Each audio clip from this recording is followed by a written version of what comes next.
What is up, everybody? You might have heard one way or another that my Twitter account has been temporarily suspended. A little bit of a copyright issue. So I'm contesting it. I'm hoping to be back hopefully within, I would say, 9 more business days, to quote Twitter here. Anyway, we have quite a match on our hands today. As you can see, scrolling across, got Rui, Karsdorp, Mancini, Ibanez, Vigna. In the middle of the pitch, Cristante Veretout. From right to left, Zaniolo, Pellegrini, Mkhitaryan, and Abraham. Kind of this winning formula that Mourinho has so far. However, for Sassuolo, let's see what they've got going on. Consigli, a proven keeper. Toljan, somebody who's been in the league. He is definitely familiar. Chiriches, Romanian, I believe, Chiriches. And you remember, like, years ago, he was linked to Roma.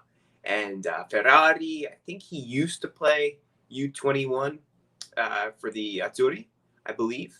And then Rogerio, who had a pretty good season last year.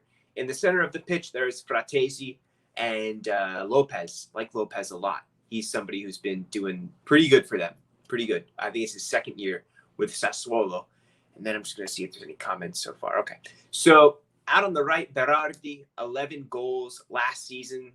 Big stuff. I'm really surprised that he hasn't gone on to like Milan or some other bigger team. Really surprised about that. Hoedi, how are you? Nice to see you and hear from you, man.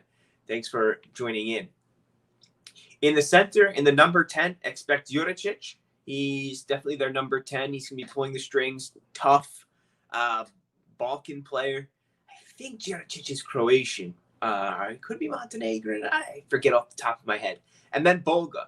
Boga was somebody who was tipped to leave. He even said, this is going to be my last season with Sassuolo. And I could have thought for sure that he was going to head out to maybe France or somewhere else, even maybe like take the step up, perhaps Fiorentina. He could have been useful for them, but they've got a nice winger instead.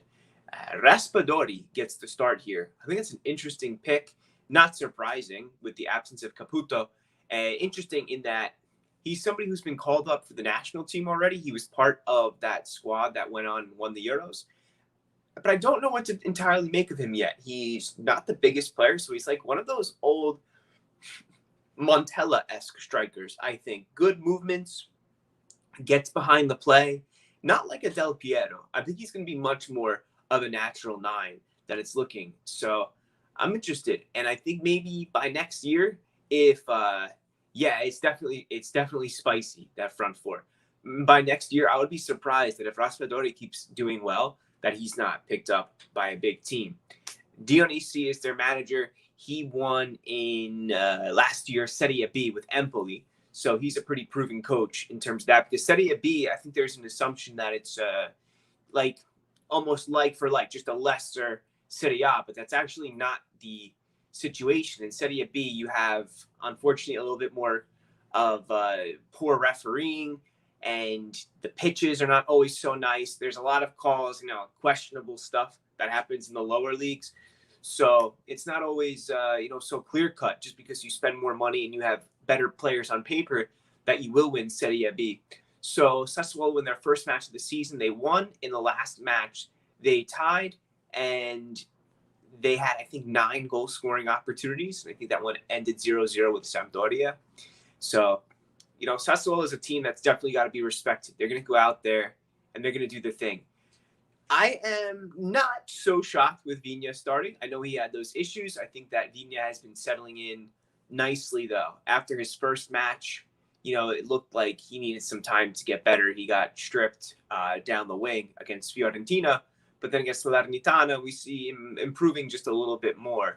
So he will come with time, and he will be an important player. He won't just be, I think, a guy that's on the outskirts and kind of this role player, but I think he will have actually an important role in the future with Roma. So Vigna is somebody that this team has also invested in. He's not alone. He's not a end of his career type player that they picked up on a free transfer.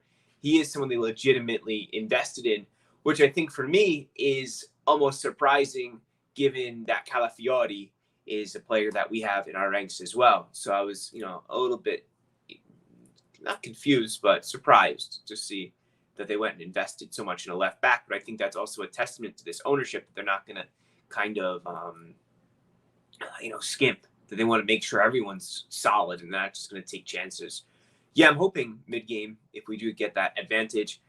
So it's a nice home match from what I've read so far. We already had a standing ovation for Abraham and Mourinho. So good stuff there. I'm hoping to be back on Twitter ASAP. If not, I also have Instagram, same handle, Wayne in Rome. So if you want, give a follow there.